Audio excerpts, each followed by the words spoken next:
주옵시고 우리에게 필요한 말씀으로 능력의 말씀으로 채워 주시옵소서. 예수님의 이름으로 기도합니다. 아멘. 제가 한국에서 사역할 때에 참 전도를 잘하는 집사님 한 분 계셨습니다. 그분은 집에서 도시락을 싸가지고 나와서 사람들에게 나눠주면서 전도를 했어요. 그래서 교회에서 전도 대상을 받으면 항상 그 사람이 받았습니다. 제가 그곳에 있는 동안에 늘 그분이 전도상을 받았어요. 전도 대상. 1년에 한 20-30명씩 전도를 합니다. 그래서 제가 그분에게 전도의 비결을 물어본 적이 있었어요. 아니 집사님 어떻게 그렇게 전도를 잘합니까? 한두 명도 아니고 저는 한 명도 하기 힘든데.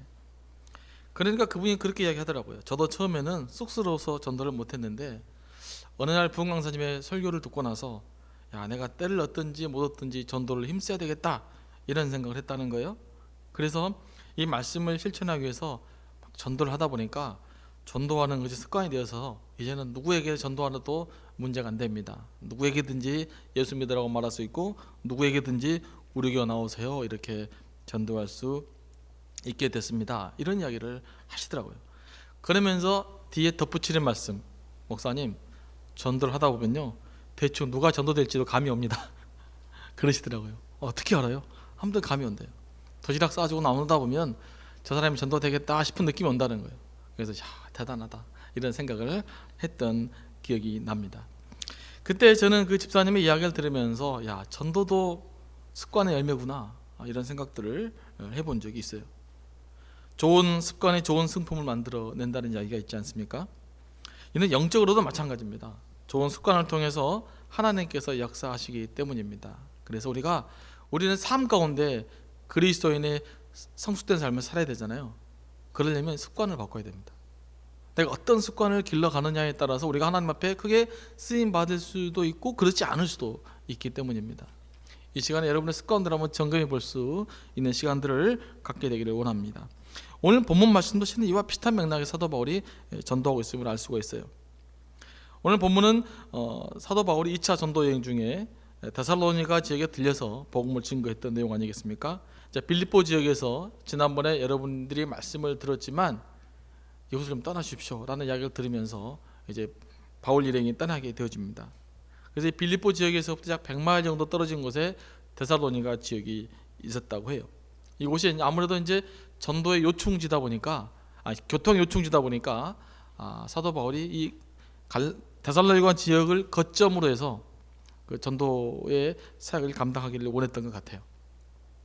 아무튼 바울이 데살로니가 지역으로 들어가자마자 했던 일이 뭡니까? 오늘 말씀 보니까 2절 말씀 보시면 바울이 자신의 관례대로 그들에게로 들어가서 새 안식일에 성경을 가지고 강론했다. 2절에 언급된 관례는 습관, 익숙한 일 그런 뜻입니다. 그러므로 바울이 자신의 관례대로 회당에서 복음을 전했다는 말은 그 일이 바울의 습관이 되어서 당연히 어느 지역으로 가면은 당연히 회당을 찾아가 그곳에서 했던 일이 당연히 그리스도의 복음을 전하는 일이었다는 말이죠. 이런 의미에서 볼 때 사도 바울의 전도 열매는 습관의 열매라고 할 수 있어요. 당연히 자연스럽게 습관이 되어서 어디서든지 뭘 하든지 간에 그런 상황이 주어지기만 하면 복음 전도가 튀어나오는 거죠. 실은 전도도 그렇게 해야 되는 것이죠. 우리 삶 가운데 예수 그리스도가 튀어나와야 돼요. 습관이 돼야 돼요. 어디서든지 무엇을 하든지 간에 기회만 되면 예수 그리스도가 내 입에서 튀어나와야 돼요. 웬만한 사람 보면 교회 갑시다 이 말이 튀어나와야 돼요. 그러면 전도가 되는 것입니다. 그리스도인들이 열매 맺는 신앙생활을 감당하기 위해서는 영적인 습관이 매우 중요합니다. 습관이 우리의 행동 양식을 만들어내기 때문입니다. 나쁜 습관은 모방을 통해서 쉽게 습득이 됩니다. 반면에 좋은 습관은 오직 훈련을 통해서만 만들어집니다. 이게 달라요. 우리에게 해를 끼치는 습관은 금방 습득이 되지만 우리에게 유익을 가져다주고 선함을 가져다주고 우리를 이롭게 하는 습관은 오랜 훈련의 시간들이 필요해서 습관이 형성되어집니다. 그래서 좋은 습관을 만들기가 어려운 거예요. 건강한 식사 습관 다 알지만 이게 한두 번 하다가 말게 되잖아요. 그건 오랫동안의 훈련의 과정이 필요한 것입니다. 우리 인간은 유아기 때부터 이루어졌던 반복적인 학습을 통해서 지능이 발전되고 실은 인격이 형성되어집니다. 오늘날 우리가 내가 지금의 삶을 살게 되는 내 인간의 됨됨이는 어렸을 때부터 지속적으로 쌓아왔던 일종의 습관에 의해서 지금 내가 형성되어져 있는 것입니다. 그러므로 습관이 우리의 됨됨이를 형성한다고 해도 과언이 아니에요.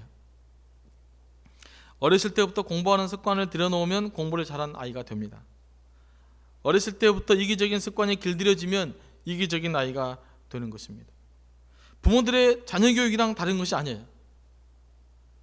여러분들이 부모들의 자녀 교육에 대해서 많은 분들이 혼동하고 열심을 내는데 다른 게 아닙니다. 가장 중요한 것은 자녀들의 습관을, 좋은 습관을 많이 심어주는 것이 부모가 자녀들에게 할 수 있는 가장 큰 유산입니다. 그러니까 습관을 만들어주는 거예요. 그러면 지가 알아서 하는 거예요. 그런데 부모가 자녀들의 어렸을 때부터 습관에 대해서는 무시하고 어떻게 살든지 방황하게 살든지 간뒀다가 나중에 공부만 잘하라고 그러면 공부를 잘한 아이가 될 수가 없는 겁니다. 그런 훈련들을 과정을 겪어야 돼요. 그래서 그런 부분들에 대해서 습관 형성되어져 가야 되는 것입니다. 그래야 그 영역에 대해서 전문가가 되어지는 것이고 또 그런 좋은 습관들을 통해서 성공적인 삶을 살 수가 있습니다. 사실 여러분들이 다 아시는 맹모 삼천지교 이 말도 결국은 어렸을 때부터 좋은 습관을 가질 수 있는 환경이 중요하다는 것을 보여주는 예라고 할 수가 있어요. 자녀들에게 좋은 환경이란 결국 무엇입니까? 좋은 습관을 가질 수 있는 환경이에요. 그러므로 우리 그리스도인들에게 자녀를 양육하는 가장 좋은 환경은 무엇입니까? 교회입니다. 교회에서 하나님의 말씀을 듣고 예배하는 습관이 길들여지고 그 다음에 하나님을 찬양하고 말씀에 따라 살고 말씀에 따라 적용하려고 하고 말씀에 따라 고민하는 그런 삶의 양식이 배어질 때 그 아이가 훌륭한 인격체가 될 수가 있기 때문입니다. 몇 년 전에 요즘도 마찬가지지만 한참 성공에 관한 책이 있었어요. 스티븐 코비가 쓴 성공하는 7가지 습관. 어떤 책은 봤더니 성공한 사람들의 습관, 성공한 사람들의 생활 태도, 이런 책들이 굉장히 많이 나오지 않습니까? 이런 책들에서 지속적으로 강조되는 포인트가 뭐냐면요, 성공하는 사람들은 성공하는 사람들의 습관이 있다는 거예요. 성공한 사람들의 삶의 태도가 있다는 거예요. 그래서 그런 유명한 성공한 사람들이 어떤 삶의 태도를 가졌나 공부하고 나도 그런 태도를 가짐으로써 일종의 모방이지만 성공하는 삶의 방식을 내 몸에 터득해 가고 있는 것입니다. 그만큼 그런 책들에서 강조하는 것은 뭐냐, 인간의 성공은 결국은 습관에 의해서 결정된다라는 것을 반증하고 있는 내용이에요. 성공적일 뿐만 아니라 사람의 인격도 마찬가지예요. 어렸을 때부터 좋은 습관으로 그 책임감 있고 성실하고 정직한 인격체로 하나님 앞에서 잘 습관화돼야 돼요. 그러면 나중에 어른이 됐을 때 정직한 사람, 책임적인 사람, 그 다음에 성실한 사람이 되어져 가는 것입니다. 그런데 이것은 꼭 성공과 인간의 인격뿐만 아니라 우리 영적 생활도 마찬가지죠. 우리 영적 신앙생활도요, 어떤 습관을 잘 쌓아 있느냐에 따라서 우리가 영적으로 성숙된 삶의 모습을 보일 수도 있고 안 보일 수도 있고 그런 것입니다. 신앙생활에서도요, 훈련을 잘 받아야 돼요. 좋은 습관이 잘 길어져야 됩니다.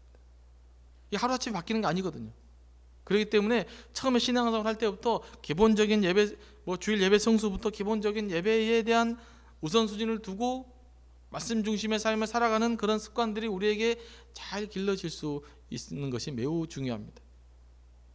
주일날 쉬고 싶지만 놀고 싶지만 예배 참석하는 것이 중요한 거예요. 그런 예배 참석의 예배 헌신의 습관들을 통해서 더욱더 큰 하나님의 일들을 감당해낼 수 있기 때문입니다. 어려움이 당하면 기도하고 찬양하는 습관을 갖는 것이 중요해요. 그래야 그 문제를 빨리 해결해낼 수 있는 것입니다. 그런 훈련들이 되어져 있지 않으면 세상적인 온갖 고민을 다 하다가 결국 하나님께 돌아오지만 그 사이에 너무나 많은 시간과 너무나 많은 에너지와 너무나 많은 상처를 내가 쏟아붓게 되기 때문에 그만큼 영적인 낭비가 되어지는 것입니다. 그래서 우리 그리스도인들은, 특별히 우리 교인들도 마찬가지입니다만은 말씀을 묵상하는 습관이 좀 여러분 삶 가운데 있어야 돼요. 설교를 들으면 한번 되뇌게 보고 또 들어보고 말씀을 묵상하는 습관, 성경을 보고 말씀을 적용하는 습관을 좀 가져야 돼요. 제가 말씀을 적용하는 습관을 좀 가졌으면 좋겠어요.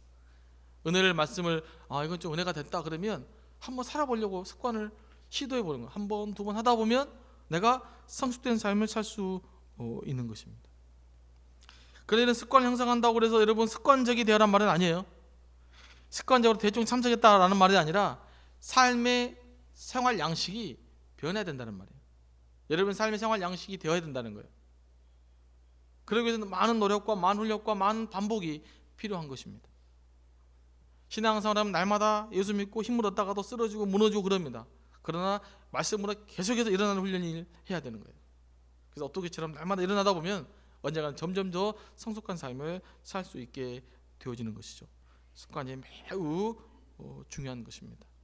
그래서 우리 교회도 말씀 묵상하는 습관, 찬양하는 습관, 기도하는 습관, 복음을 증거하는 습관이 우리에게 날마다 형성되어지기를 원합니다. 특별히 우리 교회는 올해 표의 말씀처럼 사람을 살리고 세우는 습관을 형성해야 됩니다. 이는 우리 교회뿐만 아니라 모든 교회가 사람을 살리고 사람을 세우는 습관이 형성되어야 돼요.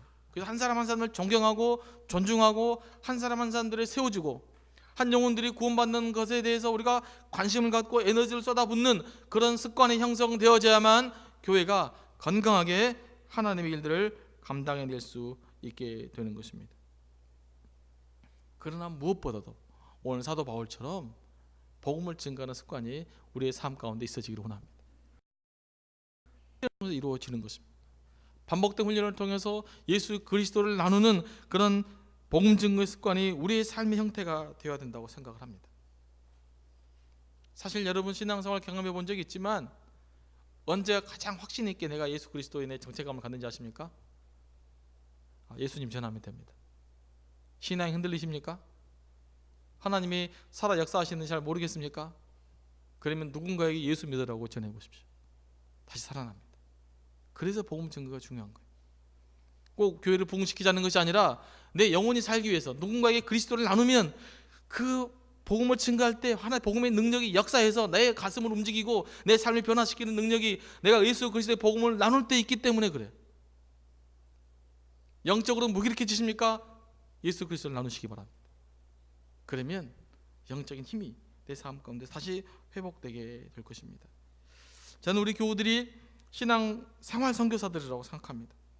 삶의 현장에서 예수 그리스도를 나누고 그분의 사랑을 실천하고 우리의 신앙생활의 습관이 되어서 우리의 잘 훈련된 관습들이 우리의 삶의 양식이 되어서 그것들을 다른 사람들에게 나누어주는 삶의 생활 선교사들이에요.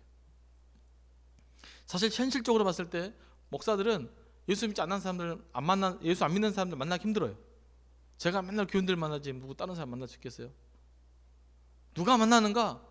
제 일선에서 만나는 사람들이 누구입니까? 바로 여러분들입니다.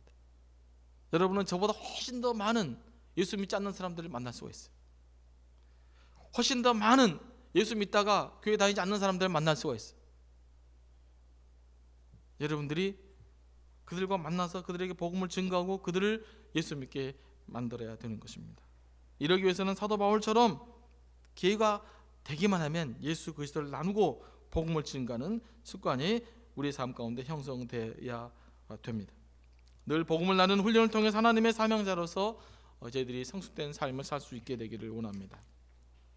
계속해서 말씀을 보면 이렇게 사도 바울이 자신의 관습대로 성경을 강론하고 그리스도의 복음을 지속적으로 증거했을 때 열매가 나타났습니다.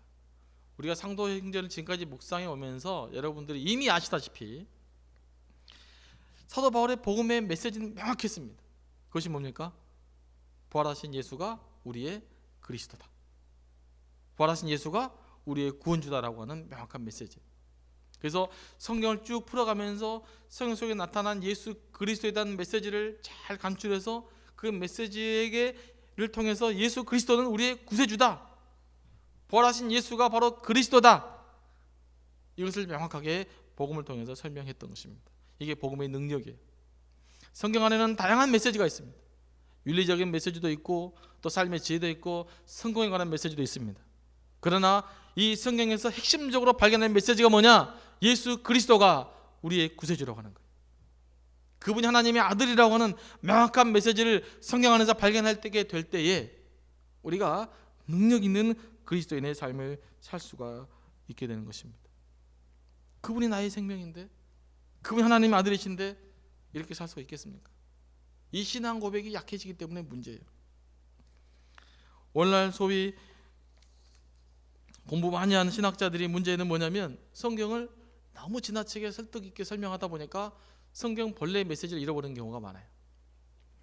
제가 리버티에서 설교학을 배울 때 저희 정현 교수님이라는 한국 교수님이 있으셨어요. 그분이 설교학을 가르칠 때마다 강조하는 것이 뭐냐면, 여러분 절대 성경보다 은혜스럽게 설교하려고 하지 마십시오. 목사들이 갖는 최고의 위험 요소는 뭐냐? 성경보다 더 은혜스럽게, 더 설득력 있게 말씀을 증거하려다가 오히려 성경이 갖고 있는 복음의 본질적인 메시지를 놓쳐버린다는 거예요. 말씀을 들을 때도 마찬가지입니다. 말씀을 들을 때도 복음의 본질을 이렇게 가져야 돼요. 성경 있는 그대로를 수용해야 돼요. 더 지나치게 더 은혜스럽게 감동받으려고 하지 마십시오. 성경의 메시지에 충실하게, 그 메시지 안에서 내가 감동받게 되어질 때에 우리가 영적으로 성숙한 복음의 능력이 나타나는 거예요. 이렇게 복음을 증거했더니 4절 말씀 보니까 그 중에 어떤 사람, 곧 경건한 헬라인의 큰 무리와 적지 않은 귀부인도 권함을 받고 바울과 실라를 따랐다, 이렇게 이야기하고 있습니다. 복음의 능력은 화려한 언변술에 있는 것이 아니라 진솔하게 하나님의 말씀을 그대로 받아들여서 그 말씀을 그대로 증거할 때에 복음의 능력이 나타나는 줄로 믿습니다. 사실 한국에 있는 큰 교회들이 있어요. 대형교회, 온누리교회나 사랑교회다. 그분들의 제자화 시리즈 훈련들을 보면요, 교재가 아주 단순해요. 굉장히 많이 배운 사람들이 교재를 공부하지만 이거 보면은 고등학생만 졸업하면 다 할 수 있는 거예요. 아니, 고등학교 졸업 안 해도 다 이해할 수 있는 거예요. 무슨 대단한 고차원적인 걸 배워서 그들이 부흥하는 것이 아닙니다. 근데 그 교재들의 중심적인 메시지가 뭐냐? 예수 그리스도는 하나님 아들이시라고 하는 분명한 신앙 고백이에요. 이것들 중심으로 이 훈련들이 잘 되면 부흥하게 되어지는 거죠. 아무리 지적인 사람들 지적인 이야기를 해서 사람이 변화되지 않는다는 것이죠. 여러분들도 제게 원하는 바가 뭐예요? 제가 있는 설득력 있는 논리적인 언어를 듣기를 원하십니까? 그게 아니잖아요. 성경에 있는 이야기를 제대로 듣고 싶어 하지 않습니까? 그게 우리를 변화시키는 힘이 있기 때문에 그래요. 그게 우리를 감동을 주는 능력이 있기 때문에 그렇습니다. 여러분, 말씀을 완전하게 선포하기도 해야 되겠지만 말씀 있는 그대로 받아들여주는 훈련도 우리에게는 매우 중요하다는 사실들을 여러분 다시 한번 기억하고, 말씀에 좀 순수하게, 좀 진실되게 말씀을 접근할 수 있는 여러분들이 될 수 있게 되기를 원합니다. 이렇게 이제 복음의 능력이 나타났지 않습니까? 그럼 항상 복음의 능력이 나타난 뒤에는 뭐가 생겼어요? 문제가 생겼어요. 무슨 문제가 생깁니까? 5절 말씀. 그러나 유대인들은 시기하여 저자의 어떤 불량한 사람들을 데리고 때를 지어 성을 소동케 했다, 이렇게 말하고 있습니다. 사도 바울을 통해서 복음의 능력이 나타났는데 이 복음의 능력을 보고 유대인들은 매우 시기심이 발동하게 되어졌다는 거예요. 이러면 안 되는데, 이놈들이 너무 복음의 능력을 너무 세가 확장되어지는데 라고 하면서 시기심과 질투심과 경쟁심이 유대인들에게 딱 사로잡히게 되어졌습니다. 사실 유대인들이 이렇게 시기할 수밖에 없는 이유가 몇 가지는 있긴 있어요. 첫째, 유대인들은 예수님을 하나님의 아들로 인정하지 않았습니다. 그렇기 때문에 사도 바울이 복은 예수 그리스도는 그리스도시다, 하나님의 아들이시다고 증거했을 때 유대인들의 정체성을 매우 크게 흔들릴 수 있다고 본 거예요. 이들은 이것을 막아야 된다고 봤죠. 그리고 유대교의 선민의식을 가만히 살펴보면, 구약 전체를 살펴봐도 마찬가지입니다. 다윗보다 모세보다 위대한 인물이 나올 수가 없어요. 없게 돼 있어요. 여러분 구약을 아무리 살펴보십시오. 다 모세의 후손이고 다윗의 자손인 거예요. 그보다 뛰어난 인물들이 예언되어 있지만 실질적으로 이스라엘 역사 가운데서는 모세보다 다윗보다 뛰어난 인물이 나오면 이단이에요, 실제로는. 근데 예수님은 모세보다 다윗보다 뛰어나다고 이야기하고 있기 때문에 이 사람들에게는 받아들일 수 없는 것이죠.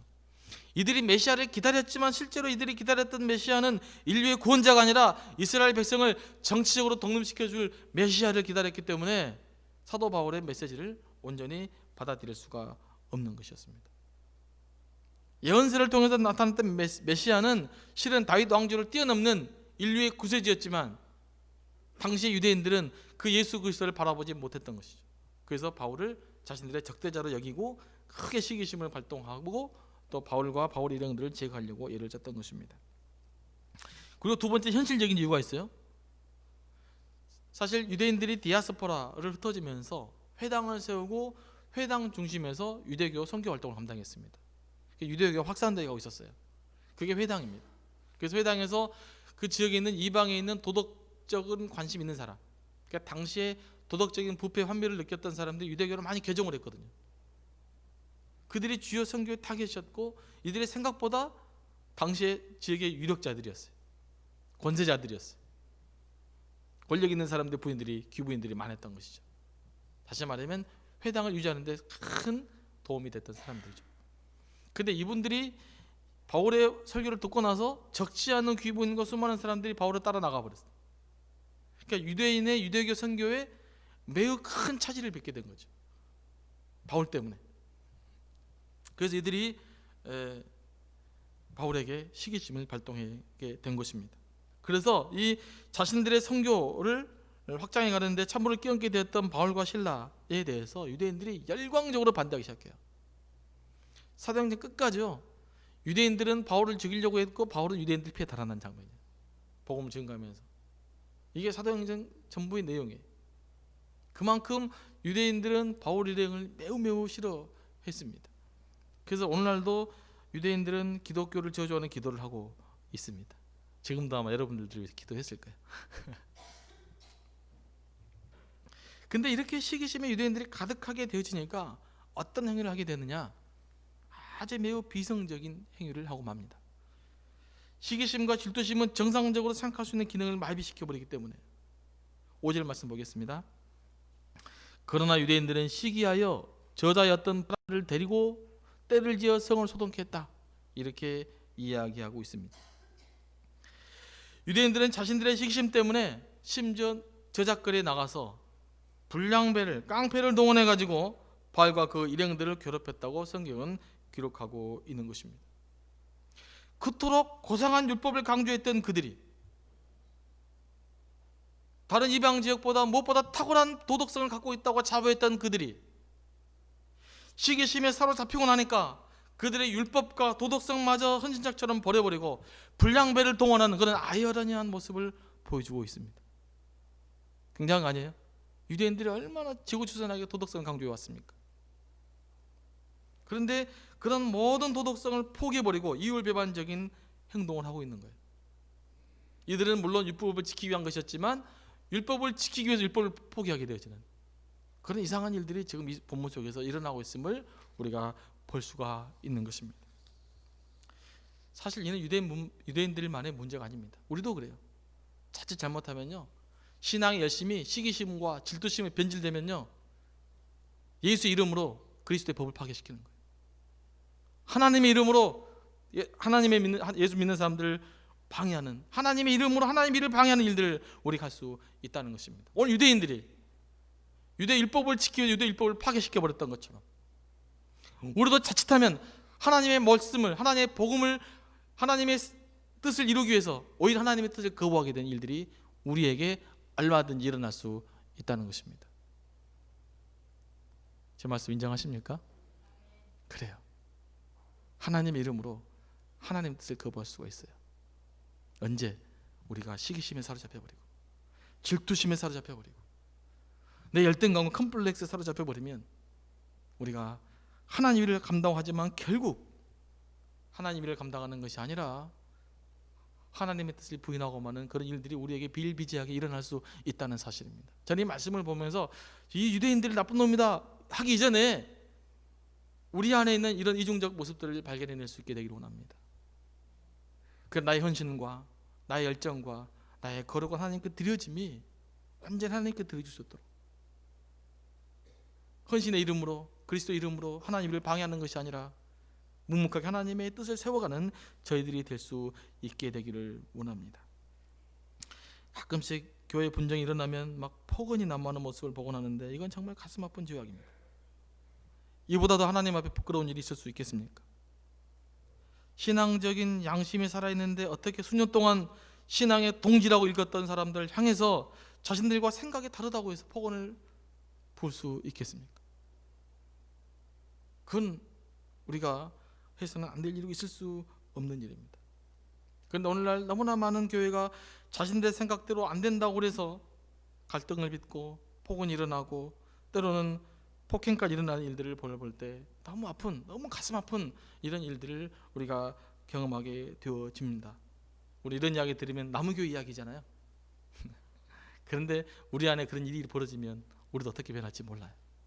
그래서 기도해야 됩니다. 하나님, 나의 헌신과 나의 열정과 내 생각과 뭐가 좀 다르다고 그래서 내가 성경이 말한 하나님의 원칙을 포기하지 않도록 도와주시옵소서.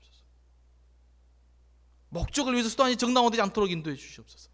올바른 수단을 통해서, 올바른 방법을 통해서 올바른 목적이 성취되게 해 주옵소서라고 기도할 수 있어야 돼요.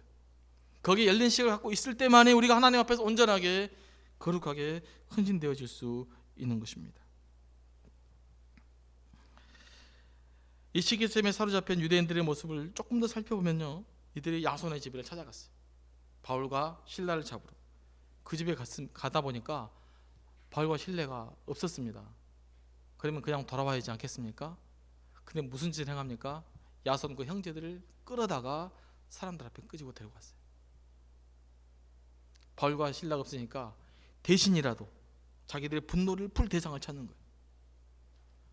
바울과 실라가 없으니까 야손에게 그냥 자기의 분노를 쏟아버려 버린 거예요. 참 남 이야기 아니잖아요. 정말 남 이야기 아니에요. 저도 괜히 스트레스 받으면 가만히 있다가 우리 자녀들에게 분노를 쏟아볼 때가 사실 있어요. 다른 데서 말도 못하고 있다가 그 사람한테는 아무 말도 못하고 있다가 괜히 아이들한테 죄도 없는데 조그만 말 한 실수 하나 가지고 뭐 화내고 막 속상해하고 그들에게 상처를 주는 그런 제 자신의 모습을 보면 똑같은 모습 아니겠습니까? 사실 상황만 다를 뿐이지. 근데 우리에게 알맞은 이런 경우가 있다는 말이죠. 어디에서 뺨 맞고 어디에서 분풀이 난다고 그런 일들이 있을 수가 있어요. 그래서 우리가 갖고 있는 시기심과 질투심과 이런 것들이 매우 영적으로 잘 다스려 주셔야 되는 것입니다. 그래야 우리가 성숙되게 하나님께 헌신되어져 갈 수가 있어요. 더 나아가면 어떻게 이야기합니까? 야손의 집을 고발하는데 어떻게 고발합니까? 야손이 가이사랴의 명을 어겼다. 여기 나온 가이사랴는 율리우스 시저를 이야기합니다. 율리우스 시저의 법령을 야손이 어겼다는 거예요. 뭐 그냥 바울의 일행이 뭐 얼마나 크게 그들의 국법을 어겼겠습니까?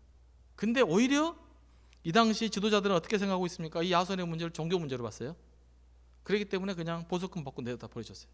그러니까 객관적으로 볼 때는 정치적인 문제가 아닌 그냥 종교적인 문제였어요. 그래서 큰 문제가 아니었었어요. 데살로니가에 있는 그 재판관들한테는. 근데 유대인들이 고발을 어떻게 고발하느냐? 이 사람이 바로 당신의 로마의 대법령을 어기는 죄인으로 막 몰아붙인 거. 우리의 시기심이라는 것이 그렇습니다. 우리가 시기심과 이런 질투심에 사로잡히면 이제는 상대방에 대해서 누명같이 씌우게 돼. 그래서 막 처절하게 복수를 해보고 싶자 하는 그런 마음들이 우리에게 있다는 것입니다. 이 모든 것들이 다 뭐 때문에 기인하는가? 시기심 때문에. 시기심, 질투심. 내가 저 사람보다 잘나야 되는데, 내가 저 사람보다 우위가 돼야 되는데, 내가 저 사람보다 잘나니까 그 잘난 사람들을 꼴 보기 싫어서 생겨나는 것이 시기심인데, 이 시기심이 발동돼 갖고 이게 이제 폭발하게 되어지면은 이성을 잃게 되어지고 수단과 방법을 가르치지 않게 되어지고 상대방의 누명을 씌우게 되어지고 상대방을 처절하게 짓밟아 버리려고 하는 그런 모습들이 우리에게 생겨날 수 있는 것입니다. 그러면 이런 문제를 어떻게 해결해야 되겠습니까? 시기심의 문제를 어떻게 해야 이 문제를 빨리 해결하고 하나님께 나아갈 수 있겠습니까? 그 답은 초기에 진압하는 길입니다. 한번 시기심이 생겨서 발동을 해버리면 해결이 안 돼요. 그래서 그 문제를 꼭 사고가 나야 해결이 됩니다. 오델로라는 그 셰익스피어의 비극이 그걸 잘 가르쳐주고 있잖아요. 부인에게 질투, 오해가 생겼어요. 언제 끝납니까? 자기 부관 죽이고 자기 부인이 죽고 자기도 죽어야 끝나는 거예요. 이게 시기심과 질투입니다. 여러분, 이런 것들은 초기에 오해 없이 잘 해결할 수 있게 되기를 바랍니다. 더 크기 전에, 더 뿌리 내리기 전에 빨리빨리 해결하고 기도로 여러분 모든 문제를 해결해낼 수 있게 되기를 원합니다. 그래서 영적인 습관이 중요한 거예요. 그런 일을 할 때 말씀을 해결하는 습관, 찬양을 해결하는 습관, 기도를 해결하는 습관, 예배가 해결하는 습관, 이것들을 잘 가져낼 때에 하나님 우리에게 맡긴 사명들을 저희들을 잘 감당할 수 있으리라고 믿습니다. 말씀을 다시 한번 정리합니다. 사도 바울의 복음 증거의 열매는 전도의 습관의 열매였습니다. 좋은 습관은 반드시 훈련을 통해서 형성되어져 갑니다. 그래서 훈련이 필요합니다. 좋은 습관을 위해서 끊임없이 훈련하고 끊임없이 노력하는 우리 성도님 될 수 있게 되기를 원합니다. 그리고 시기심이 들 때 초기에 진압하시기 바랍니다. 시기심과 질투심이 들어갈 때 절대 키우지 마십시오. 키우면 다 죽어야 끝나요. 우리 교회는 사람을 살리는 교회잖아요. 사람을 세우는 교회잖아요. 질투심과 시기심이 뿌리 깊이 내려서 포도를 파괴한 뒤에야 후회와 절망 가운데 인생을 마무리 짓지 말고 초기에 그리스도의 말씀으로 기도로 진압해서 성숙한 모습으로 하나님께 나아갈 수 있게 되기를 원합니다. 기도하겠습니다.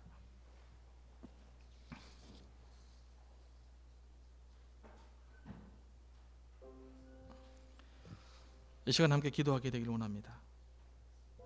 가끔씩 하나님께 헌신하려고 하면은 어려움을 당할 때가 있습니다. 마음도 어렵고 매우 힘들 때가 있습니다. 그것은 헌신하는 하나님 일들을 감당하는 삶의 태도가 우리에게 배어있지 않기 때문입니다. 쉽게 말하면 영적인 좋은 습관이 우리에게 길들이지 않기 때문에 생겨나는 문제입니다. 이제 하나님, 지금 남은 여생이라도 내게 주어진 나쁜 습관들을 버리고 말씀 묵상하고 예배하고 그 하나님의 거룩한 습관들을, 거룩한 모습들을 닮아가는 저희들이 되게 해달라고 하나님 기도할 수 있게 되기를 원하고, 우리의 대상이 누가 됐든지 간에 시기심과 질투심과 상대방을 원망하는 마음들을 초기에 빨리 정리함으로써 더 크게 우리의 영혼들이 망가지지 않도록 하나님께 나아갈 수 있게 되기를 원합니다. 다 같이 이를 위해서 기도하시겠습니다. 하나님,